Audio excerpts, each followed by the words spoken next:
සුබ දවසක් සුපුරුදු පරිදි 7 වෙනි පැය සමග අද 7 වෙනි පැයදී අපිට හෙට දිනේ සුවිශේෂ දවසක් වෙලා තියෙනවා. ඉතින් හෙට දිනේ පිළිබඳව තමයි අපි කතා කරන්න බලාපොරොත්තු වෙන්නේ.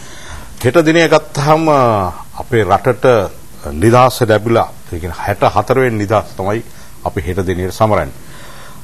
අවුරුදු 443ක් එක දිගට විදේශීය ජාතීන් තුනකට යටත් වෙලා ඉඳලා හිටන් 1948 පෙබරවාරි 4 වෙනිදා අපිට දේශපාලන වශයෙන් නිදහස ලැබුණා. ඉතින් නිදහස අභිමාණයෙන් අපි එදා සිට මේ වනතුරු සමරනවා. දැන් 64 වෙනි ඒ අභිමානවත් නිදහස් සමරන්නට සූදානම් වෙන අවස්ථාවේ 7 වෙනි පැයෙන් අපි නිදහස් පිළිබඳව කතා කරන්නට බලාපොරොත්තු වෙනවා.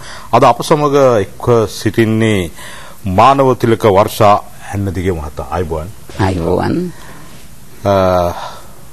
මානවතිලක මහත්මයා අපි දැන් ඉස්සරහම නිදහස ගැන කතා කරපුවාම දැන් නිදහස ගැන විවිධාකාර මතවාදාන්තර තියෙනවා. විවිධ විදිහට මේ නිදහස විග්‍රහ කරනවා. එක පැත්තකින් දේශපාලන නිදහස ගැන කතා කරනවා, සංස්කෘතික සමාජ ආර්ථික මේ නිදහස් පිළිබඳව බොහෝ දෙනෙක් කතා කරනවා. ඉතින් මෙතනදී දැන් මේ සියලු කාරණාත් එක්ක තමයි අපි නිදහස කියන්නේ කුමක්ද කියන එක දිහා බලන්න ඕනේ. දැන් ඔබතුමා දකින්න කොහොමද මොකක්ද නිදහස කියන එක පිළිබඳව? දුමගත් සත්ත්ව සූරීනි අපි මේ 64 වෙනි නිදහස සමරන්නේ 1948 පෙබරවාරි 4 වෙනිදා ලබාගත්තු මහරජිනගේ එංගලන්තයෙන් පරිපාලනය වුණු ශ්‍රී ලංකාව අපේ රාජ්‍ය පාලනය අපිට ලබා ගැනීමේ අවස්ථාවක් වශයෙන්. ඒතර පාර්ලිමේන්තු ක්‍රමයයි නිදහස් වුණේ. එහෙත් ඒ මහරජිනගේ බලය පවත්වගෙන ගියා අග්‍රාණ්ඩුකාරයෙක් වශයෙන් විලියම් ගෝපල්ලව මැතිතුමා. එතුමාගේ බලය තිබුණා 1972 වෙනකම්. ඒ අග්‍රාණ්ඩුකාර තනතුරේ බලය. ඊට පස්සේ 1972න් පස්සේ සිරිමව බණ්ඩාරනායක මැතිණිය අපේ රටේ පළවෙනි අග්‍රාමාත්‍යවරිය, ලෝකේ පළවෙනි අග්‍රාමාත්‍යවරිය එතුමිය විසින් තමයි මේ 1972 මේ 22 වෙනිදා අපේ රටට ජනරාජ්‍ය ව්‍යවස්ථාවකින් අපි නිදහස් කරගත්තේ. එතකොට ස්වෛරී ස්වාධීන ජනරාජ්‍යයක් විදියට 1972 මේ 22 වෙනිදා ඉඳලා අපේ රට පවත්වාගෙන එනවා. ඒතෙක් අපි අර බ්‍රිතාන්‍ය ක්‍රියේටය තුල තමයි අපි හිටියේ. ඔව්, මහරජිනගේ බලය සම්පූර්ණ අපි සියලු දේම මහරජිනගේ අනුමැතියෙන් තමයි ක්‍රියාත්මක වෙන්න උනේ. හැබැයි 1978 වෙනකන් මේ අපේ හිටපු විලියම් ගෝපල්ලව අග්‍රාණ්ඩුකාරතුමා නාමික ජනාධිපති වශයෙන් හිටියා. ඒ නාමික ජනාධිපති වශයෙන් ඉඳලා 1978 පෙබරවාරි 4 තමයි විධායක ජනාධිපති බලය අපේ රටට ලබා ගත්තේ. සැප්තැම්බර් 7 වෙනිදා තමයි විධායක ජනාධිපතිවරයා වශයෙන් ජේ.ආර්. ජයවර්ධන ජනාධිපති උතුමාණන් මේ රට පාලනය බාරගත්තේ. එතුමා පාලනය කරා 1982 පළවෙනි ජනාධිපතිවරණේ 89 ජනවාරි 2 දක්වාම ජේ.ආර්. ජයවර්ධන මහත්තයා මේ රට පාලනය කරා ජනාධිපතිවරයා වශයෙන්. ඊට පස්සේ 1988 දෙසැම්බර් 89 ජනවාරි 2 ඉඳලා ආපහු 1988 දෙසැම්බර් 19 දක්වා ආර් ප්‍රේමදාස මහත්තයා මේ රටේ 93 මැයි 7 වෙනිදා මැයි 1 වෙනිදා වෙනකන් පාලනය කරා. ඊට පස්සේ ඩී.බී. විජේතුංග ජනාධිපතිතුමා 93 මැයි 7 වෙනිදා ඉඳලා 94 නොවැම්බර් 12 දක්වා මේ රටේ ජනාධිපතිවරයා වශයෙන් විධායක ජනාධිපතිවරයා වශයෙන් පාලනය කරා. ඊට පස්සේ 2005 නොවැම්බර් 18 ඉඳලා චන්ද්‍රිකා කුමාරතුංග බණ්ඩාරනායක මැතිණිය 2005 පාලනය කරා ජනාධිපතිවරිය වශයෙන්. ඒ වෙනතුරු 2005 නොවැම්බර් 19 පස්සේ තමයි අතිගරු ජනාධිපති මහින්ද රාජපක්ෂ උතුමාණන් මේ රට එදා මෙදාතුර පාලනය බාරගත්තේ. දැන් මේ අපිට අපේ රටේ ඉන්න මිනිස්යන්ට මේ ක්‍රියාවලිය අස්පනා පිටපු දැකපු අය. හැබැයි 1948 පූර්ණ නිදහසක් කියලා ලබා ගත්තට නිදහස රටේ තියෙන නිදහසක් වශයෙන් අපිට හිතන්න බෑ. මොකද නිදහස ලැබුණේ රජයට විතරයි. රජේ කරගෙන යන්න දේශපාලන නිදහසක්.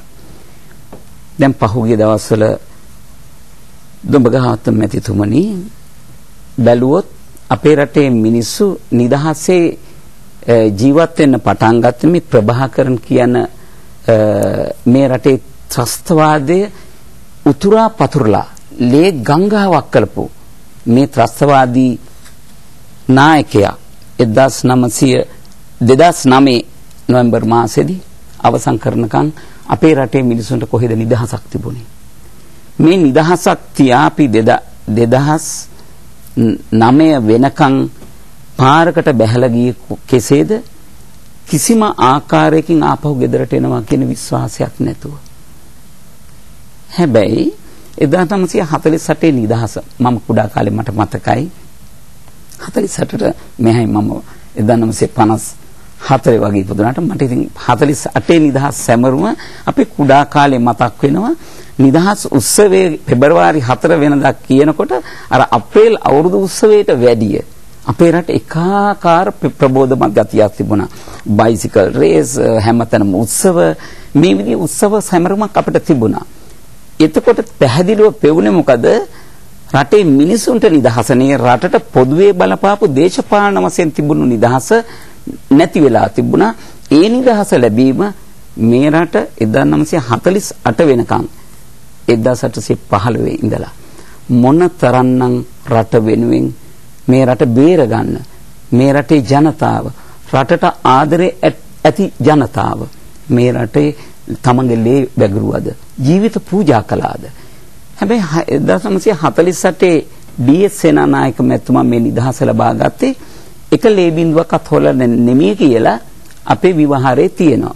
ඇත්ත වෙන්නට පුළුවන්. මොකද යුද්ධය කියන්නේ මුළු ලේ ගංගාවක් බවට මේ රට පූජා කරලා තමයි 48 වෙනකොට මහරජිනට සිද්ධ වුණේ මේ ඉල්ලන නිදහස ලබා දෙන්නට. දැන් අත්‍තරම දැන් නිදහසේ දැන් දේශපාලන නිදහස පිළිබඳව කතා කරපුවාම දාර මම මුලින්ම පටන් ගත්තා වගේ විවිධාකාර වූ නිදහස් පිළිබඳ විග්‍රහයන් ඉදිරිපත් වුණා. ඔබතුමාගේ කතා බහේ වුණත් අපි කියපු දෙයක් තමයි දැන් දරුවෙච්ච දෙයක් තමයි බ්‍රිතාන්‍යයෙන් අර ඒ කියන්නේ අපේ රටේ පාලන බලය අපිට ලබා දුන්නට එතනින් එහා අපේ නිදහස් පිළිබඳව ඒ කියන්නේ පුළුල් ඉඩකඩක් විවර වෙලා තිබ්බේ නැහැ 48 කියලා හිට. එතකොට දැන් අපිට ලැබිච්ච මේ දේශපාලනමය නිදහස දැන් පාලනය කිරීමේ නිදහසත් අපි නිසි විදිහට භුක්ති විඳද කියන ගැටලුවකුත් තියෙනවා. දැන් මේ විවිධ කතන්දර තියෙනවා. දැන් මේ පිළිබඳව ඔබතුමා දකින්න කොහොමද වෙන්නේ? ඇත්තටම මේ ಜಾති ආගම් කුල ભેදයක් මොකුත් නැතුව 1948 නිදහස ලබා ගත්තයින් පස්සේ කවුරුත් එකා වගේ ඩී.එස්. නානායක ಜಾති පියා වශයෙන් හඳුන්වනු අපේ ඒ පළවෙනි අග්‍රාමාත්‍යවරයා යටතේ ඒක රාශි වුණා. ඊට පස්සේ අපිට ඇති වුණා බෙදී ගිය හැඟීමක්. බෙදී ගියේ ඇයි? මෙන්න මේ එක එක පක්ෂ බෙදීමටපත් වුණා. දුඹගාවත්ත ශූරීනි මම නම් මේ ලෝකේ දකින්නේ පක්ෂ දෙකයි තියෙන්නේ. ඒ ස්ත්‍රී සහ පුරුෂ පක්ෂය කියලා. අපි බෙදෙන්න ඕන එච්චරයිනේ. අනිත් ඔක්කොම මිනිස්සයෝ. දැන් අපි අපේ රටේ සිංහල බෞද්ධයෝ. මේ බෞද්ධයෝ වශයෙන් අපි ඉන්නකොට බුදුරජාණන් වහන්සේ අපේ ශ්‍රී ලාංකිකයෙක්ද? නැහැ නෝ. බුදුරජාණන් වහන්සේ මහා භාරතයේ උතුම ශ්‍රේෂ්ඨ ලෝක පුත්‍රයා වශයෙන් නැත්නම් ශ්‍රේෂ්ඨ ආගම් නායකයා වශයෙන් මුළු ලෝකෙම කියලා පිළිගන්නවා. 2600ක් වසරක් මේ බුදුරජාණන් වහන්සේගේ ධර්මය සම්මා සම්බුද්ධත්වයට පත් වෙලා මුළු ලෝකෙටම ව්‍යාප්ත වෙලා තියෙනවා. එතකොට මේ 2600ක ධර්මය අපි මිහිඳු මහරහතන් වහන්සේගේ සිට ආර්ය භාවයට පත් වුණා. කුමක්ද මේ ආර්ය භාවය? අපි පස්පවෙනි වැළකුණා. පංචශීල ප්‍රතිපත්තිය අපි යොදාගත්තා.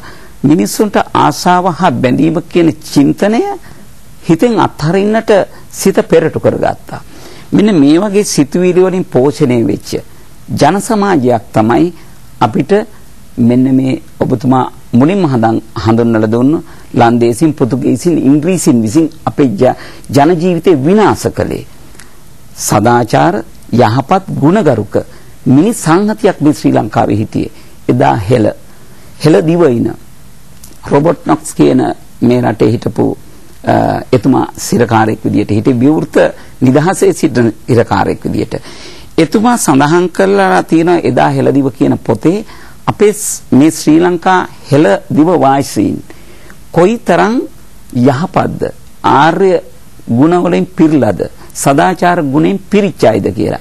එහෙනම් අපේ රටේ මේ හෙළදීපේ එදා හෙළදිව වර්තමාන ශ්‍රී ලංකා දීපේ සියලුම මිනිසයන් තුළ තියෙන යහපත් ගතිගුණ මේවා විනාශ කරන්නට තමයි මේ විදේශ බලවේග එදත් අදත් මේ රට ගිලගන්නේ. අද වර්තමානයේට එන්න ඉස්සරලා අපි තව දුරටත් ඉතිහාසය ගැන යමක් හිතලා බැලුවොත් වීර පුරන් අප්පු මේ රටේ මොනතරම් දැන් මේ පහුගිය දවස්වල වීර පුරන් අප්පු ගැන අපි සිහිපත් කළා. පුරන් අප්පු කියන චරිතය ගත්තත් රාජකීය පෙළපතින් ආපු චරිතයක් නෙවෙයි. මේ රට වෙනුවෙන් ගමෙන් හැදිලා ආපු රටේ තියෙන නිදහස ලබා ගන්න දිවි දෙන්න අරගල කරපු චරිතයක්. එදා අපිට නායකත්වයක් තිබුණේ නැහැ. ශ්‍රී වික්‍රම රාජසිංහ රජතුමා අත්අඩංගුවට අරගෙන රටින් පිටුවහල් කරයින් පස්සේ අපිට නායකයෙක් හිටියේ නැහැ.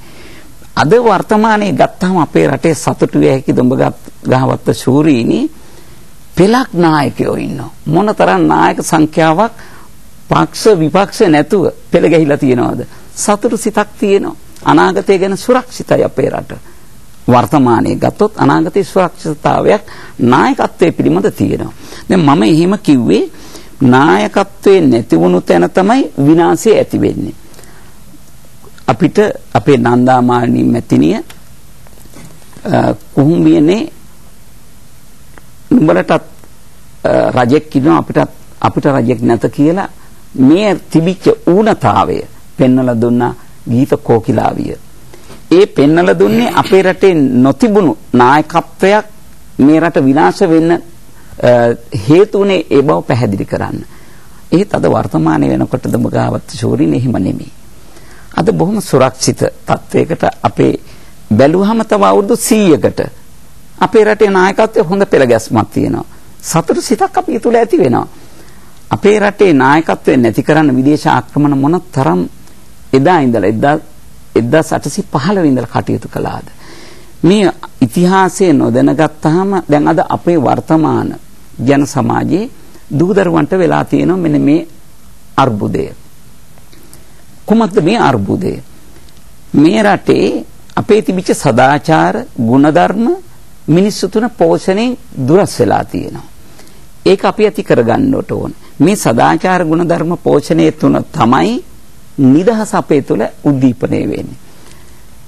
දොඹගහවත්ත ශූරින් මම පහුගිය දවසක මේ රටේ ඉන්න ප්‍රසිද්ධ හොඳ වන්දනීය කළ හැකි දේශපාලඥයෙකු තුමෙකුගේ ගෙදර තිබුණ දානයක්.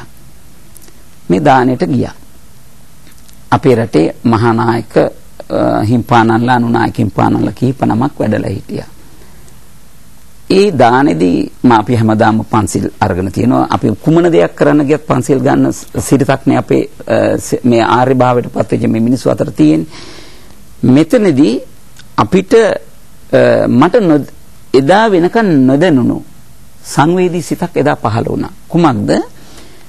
මේ රටේ දැන් අපි පිළිගන්නෝ විවාහ වෙනකොට පොරොන්දම් 20ක් ගැලපෙන්න ඕන කියලා. මේ අපේ අනුනායක හාමුදුරුවෝ මම නම කිව්වේ නැතුව කියන්නේ මොකද ඒක වඩා හොඳ වෙයි කියලා අනුනායක හාමුදුරු නමක් අපේ රටේ ප්‍රධාන කොටුගොඩ ධම්මාසනායක හාමුදුරුවෝ මේ ප්‍රකාශනය කළේ. ඒ කියන්නේ සමසීල සමප්‍රඥා සමත්‍යාග සමසද්ධා කියන මේ චතුර්විධ මේ හතර ආකාරයේ පොරොන්දම් ගැලපීම තියෙනවා නම් ජීවිතේ යන්නට පුළුවන් සාමකාමී ලෙස නිදහස හැම දෙයක්ම පිරිපුන් වෙනවා මේ රටේ මිනිස්යන්ගේ. එතකොට විවාහ ජීවිතයකින්නේ ජීවිතය ගොඩ නැගෙන්නේ. ඒ දේශපාලඥතුමාගේ 32 වෙනි විවාහ දිවිය සම්බන්ධවයි ඒ දානමය කටයුතු තිබුණේ. එතුමාගේ ජීවිතයේ තිබිච්ච යහපත් තත්ත්වය පැහැදිලි කරන්නයි අපේ අනුනායක හාමුදුරුවෝ මේ දේ කිව්වේ. දැන් මෙතෙන්දි මට තේරුම් ගිය දේ දොමගාවත ශූරිනේ මෙන්න මේකයි. අපේ රටේ මිනිස්යන් තුළ හදන්නට ඕන සිත. මේක අපේ හිටපු මේ මඩිහේ මහානායක හාමුදුරුවෝ ජීවත් වෙච්ච කාලේ පුරාම දේශනා කළේ උන්වහන්සේ එකම ඉල්ලීමක් කළා සියලු දෙනාගෙන්. මිනිහා හදන්න එතකොට රට හැදේ කියලා. දැන් අපේ ඒකට මේ තාක් රට හැදීම නම් කෙරීගෙනම යනවා අති සාර්ථක අන්දමින්. ඒත් මිනිහා හැදීම ගැන වඩා හිතන්න වෙච්ච වෙලාවක්. මොකද නිදහස පවතින්නේ මිනිහා හැදුනොත්, මිනිහා වල්ලුනොත්, මිනිහා විනාශකාරී චින්තනයකින් පිබුදුනොත් මේ පුබුදන රට පිළිබඳ හිතන්න ගැටලුව ඇති වෙනවා. විනාශකාරී ඇති වෙන්නේ මිනිහාගේ හිත තුල. අපි බලන්න දොමගාවත ශූරිනේ අපිට මතකයි 83. 83 හමුදා බටයෝ 13 දෙනෙක් මිය ගියා. ත්‍රස්තවාදී ඝාතනය කළා. බලන්න මුළු ලංකාවම එක විදියට ගිනිපත් කරා මේ ප්‍රභාකරන් කියන මේ මුර්ග ත්‍රස්තවාදියා අවුරුදු 100කට කරන්න බැරි දේ අපේ මිනිස්සු කළානේ. මුළු රට පුරාම පොලිසියක්ද, තැපැල් කාමතෝරුවක්ද, බැංකුවක්ද, රෝහලක්ද, වාහන මගී ප්‍රවාහනය කර බස් රථද, කඩසාප්පුද මොනවද ගිනිපත් නොකළේ? එතකොට මේ කිපුනේ ඇයි? මේ මිනිස්සුනේ. ඒ මිනිස්සුන්ට කවුරුවක්වත් නායකත්වයේ දුන්නේ නැහනේ. සදාචාර හැදියාවක් මිනිස්කමක් එතන තිබුණා නම් සාමය ඇති වෙන්න තිබුණා. 87 වර්ෂයේ 83 කළු ජූලියේනේ. ජූලියට කාර්යමුනේ උතුරේ හමුදා බටයින් ඝාතනය කිරීමත් එක්ක 83 කළු ජූලියේදී මේ කළු ජූලිය මුළු ලෝකෙටම ශ්‍රී ලංකාවට පැල්ලමක් වුණානේ. කැලලක් වුණානේ. මේ කැලල ඒ විදේශ බලවේගය වලට ලොකු ශක්තියක් වුණානේ. දෙමළ අය මේ රටෙන් පලා ගියේ එය දඩබීමා කරගෙනනේ. එය ආයුධයක් කරගෙනනේ. ඉතින් අපේ මිනිස්සු දැන් දොමගාවත ශූරිනේ මේ ඊයේ ගත්තාම දුම්රිය වර්ජනයක්. අනේ ඇත්තටම දැන් මේ රට සාමකාමී. පූර්ණ නිදහස ලැබිලා තියෙන වර්තමානයේ දකිනකොට මම කුමක්ද නැත්තේ? අපිට දෙමළ මිනිස්සුන්ට, මුස්ලිම් මිනිස්සුන්ට, සිංහල මිනිස්සුන්ට මේ කොළඹ, හම්බන්තොට, ගාල්ල, අනුරාධපුර, නුවර, යාපනයේ තාමත් ටිකක් අපහසුතාවකම් තියෙනවා. මේ ඕන තැනක ගිහිල්ලා Tamanට නිදහසේ ඕන දෙයක් ආරම්භ කරන්න, ඕන ව්‍යාපාරයක් කරන්න, ඕන තැනක විවාහයක් කරගන්න. දෙමළ මිනිස්සෙක් සිංහල මිනිස්සෙක් එක්ක විවාහ වෙන්න කිසිම අනතහනමක් නැහැ. පූර්ණ නිදහස තියෙනවානේ. මිනිස්සුන්ට හිතන්න, ලියන්න, කටයුතු කරන්න කුමක්ද නිදහස නැත්තේ අද? එදා අපේ රටේ නිදහස ඉල්ලලා 1948 දී සපත්තු ඇතුළේ මේ නිදහස ඉල්ලපු ලිපි අරන් ගියේ රහසිගතව. එතකොට මෙවැනි ලිපියක් ගෙනියන්නවත් ලිපියක් ලියන්නවත් අපිට හැබැයි මේක සිහිපත් වෙනවා 87 ඔය JVP හානිකර සමය තුල මේ රට බේරගන්න රාජ්‍ය පාලකයෝ ගත්ත පියවරක් ගෙනියනවා නම් පොතද කඩදාහියද කොල කෑල්ලද පරීක්ෂාවට ලක් කරන්න. හැබැයි එක තුන්ඩු කෑල්ලෙන් රට අක්‍රිය කරන්න ප්‍රබලතාවයක් මේ රටේ තාරුණ්‍යයත් එක්ක නොමගිය පිරිසක් ගොඩනගා ගන්නවා. ඔය 48 තුන්ඩු කෑල්ලයි මේකයි වෙනස්. සම්පූර්ණයෙන් වෙනස්. 48 නිදහස ලබා ගන්න ඒ තුන්ඩුව ගෙනිච්චේ. මේ තුන්ඩුව දැම්මේ රට අක්‍රිය කරන්න. හැබැයි දොඹගහවත්ත ශූරිනේ මට තේරෙන්නේ අද වර්තමානයේ මම අද උදේ මේ ස්වාධීන රූපවාහිනී ප්‍රවෘත්ති බැලුවා. ඊයේ දිනේ දුම්රිය වර්ජනය නිසා ජනතාවගේ වේදනාත්මක අවස්ථා කීපයක් ඉදිරිපත් කළා. ඒ මිනිස්සු කියන කතාව ඇත්තනේ. දොඹගහවත්ත ශූරිනේ දැන් අපි හිතමුකෝ දැන් ඔබතුමා මෙතන මේ ස්වාධීන රූපවාහිනී වැඩසටහන් මෙහෙවනවා. ඔබතුමාට මෙතනින් අයින් වෙන්න ඕන නම් මෙතන විනාශ කරන්න ඕන නැහැනේ. තව කෙනෙක්පත් වෙයි අපි අයින් වෙනවා. ඔබතුමාට තව ආයතනයකටපත් වෙන්න පුළුවන්. එයි මේ අයට දුම්රිය Tamanට කරන්න බැරි නම් පළපුරුදු අය තව කරන්න ඉඩ දෙනවා. මේ රටේ ඉන්නවා රැකියා කරන්න අය ඉන්නවා. මේ අයට ඉඩ දෙන්න ඕන. එහෙම නැතුව Tamanගේ බලයම මේක යොදාගෙන රට හානි කරන එක නම් හොඳ වැඩක් නෙමෙයි. දැන් විශේෂයෙන්ම පොදු ජනතාව පෙළන එක සහතිකින් ඇත්ත. මේකෙන් පෙළෙන පොදු ජනතාවනේ. දැන් බලන්න ඒ කරපු ඉල්ලීම් මෙතෙක් අපි රටේ නිදහස. දැන් අපි නිදහසනේ කතා කරන්නේ. මේ වැඩ වර්ජන කරපු හැම මොහොතකම අපේ රටේ නිදහසනේ නැතුනේ. කාගේද නිදහස නැතුනේ? ඒ වැඩ වර්ජන කරපු අයගෙත් නිදහස නැහැ. ඒකෙන් ඵල ප්‍රයෝජන ගත්තු අයගෙත් නිදහස නැහැ. එහෙමනම් අපිට දැන් හිතන්න වෙලා තියෙනවා මම මඩිහේ මහානායක හාමුදුරුවෝ මුළු ජීවිත කාලය පුරාම කරපු එකම ඉල්ලීම. මිනිහා හදන්න එතකොට රට හැදෙයි. දැන් මේ ඔබතුමාගෙන් මට තව අපේ සාකච්ඡාවට අදහසක් එකතු කරන්න මම කැමතියි. දැන් විශේෂයෙන්ම නිදහස පිළිබඳව කතා කරපුවාම අපි 1948 පෙබරවාරි 4 වෙනිදා අර බ්‍රිතාන්‍යයෙන් අපි පාලනය නිදහස් වීම පිළිබඳව අපි කතා කරනවා සමරනවා. නමුත් මේකෙදී දැන් අපි නිදහස වෙනුවෙන් අපි ඉතිහාසයේ නිදහස් සටන් තිබ්බා. ඒ කියන්නේ බුල ඉඳන් ගත්තොත් මේ රට නිදහස් කර ගැනීම සඳහා විවිධාකාර වූ සටන් කරා. බොහෝ දෙනෙක් ඒ කියන්නේ අපේ රට විවිධ ආක්‍රමණ වලට මුහුණ දුන්න අවස්ථා ගණනාවක් තියෙනවා. මේ හැම අවස්ථාවකම විරෝධාර විදිහට ඒ අය සටන් කරලා අපේ රට නිදහස් කරගත්තා. ඒ වරින් වර නිදහස් කරගත්ත නිසා තමයි අපිට රටක් වශයෙන් අත් වශයෙන්ම අද ඉතුරු වෙලා තියෙන්නේ. එතකොට ඒ සටන් අපි සමරන්නේ නැති එක අඩුවක් නෙවෙයි. මම අදහසක් විදිහට කියන්නේ. ඒ කියන්නේ මේ පෙබරවාරි 4 වෙනිදා නිදහසත් එක්ක අපිට මේ සටනුත් සමරන්න ඒ කියන්නේ ඒ නිදහස් අරගලත් අපි සැමරීම හොඳයි කියලා මම හිතනවා. ඔබතුමා හරි මනස පිබුදෙන තැනකටයි ඔබතුමා ඒ අදහස ගෙනාවේ. බලන්න කෘතවේදීකම කියන්නේ සිද්ධාර්ථ තාපසයෝ. තමන් සාරා සංඛ්‍ය කල්ප ලක්ෂයක් පාරමිදන් සපුරාගෙන අවසන් ආත්මවය තමයි සිද්ධාර්ථ ගෞතමයන් වහන්සේ සිද්ධාර්ථ තාපසයන් වහන්සේ වශයෙන් ඉපදුණු ආත්මවයේ 29 වසරක් ගිහි රජ සැප විඳලා 6 වසරක් දුෂ්කර ක්‍රියා කරලා සියලු ක්ලේශයන් ප්‍රහීන කරන්න ගත උත්සාහය අවසාන අවස්ථාවේදී Tamanට පිහිට වුණේ අසතු බෝගහසක්. එතකොට මේ අසතු බෝගස ගත්තාම බෝගහ ඇවිල්ලා සිද්ධාර්ථ තාපසය ළඟට ආවේ නැහැ. සිද්ධාර්ථ තාපසතුමා බෝගහ ගාවට ගිහිල්ලා පළසක් තියාගෙන ඉඳගත් කුසතන 8 මිටක් අතුරලා. ඊළඟට තමන්ගේ මේ සිතේ තියෙන ආශාව හා ක්ලේශයන් සියල්ලම අහෝසි වෙන්න. බැඳීම් සියල්ලම අත්හරින්න මාර පරාජයක් කියන්නේ සිතේ ඇතිවෙච්ච මේ බලය සිතේ ඇතිවෙච්ච ක්ලේශයන් අහෝසි කරන්න ගත්ත උත්සාහය තමයි දස බිම්බරක්. මේ පෘථිවිය වගේ 10ක් බර පීඩනයක් මේ ක්ලේශයන් අත්හැරීම සඳහා තමන් තුළ ඇති කරගත්තා කියලා මේ දස බිම්බරක් මාර්සෙනක පරාජය කියලා කළා කියන ඒ කතාව තුළ ගැබ්බෙලා තියෙනවා.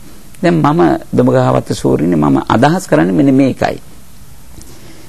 සිද්ධාර්ථ ගෞතමයන් තාපසයන්න් වහන්සේ සම්මා සම්බුද්ධත්වයට පත් වුණයින් පස්සේ සාරා සංඛ්‍ය කල්පලක්ෂයක් ශ්‍රී දීපංකර බුදුරජාණන් වහන්සේගේ බුදු පාමුලදී මේ නියත විවරණ ලබා ගත්තේ සුමේද තාපසය විදියට.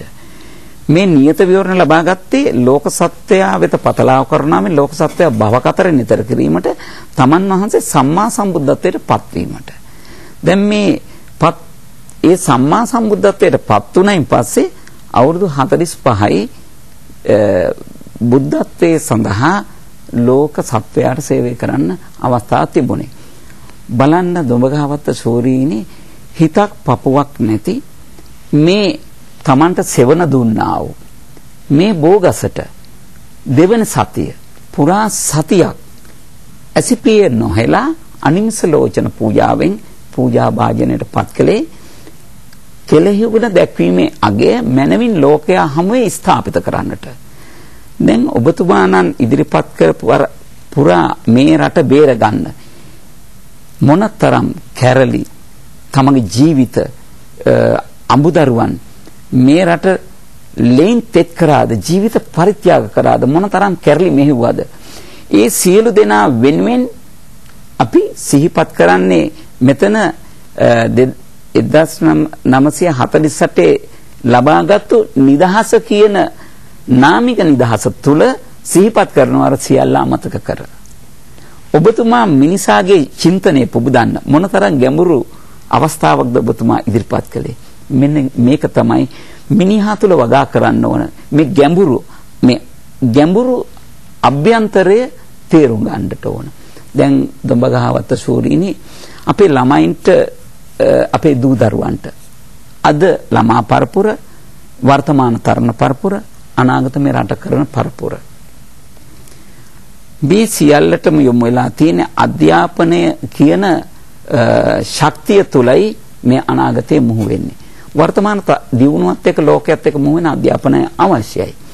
ඒත් අධ්‍යාපනය දරා ගන්නට බැරි පීඩනයකට ළමා මනසට නිදහසක් නැති තැනකට අධ්‍යාපනය ඇවිල්ලා තියෙනවා.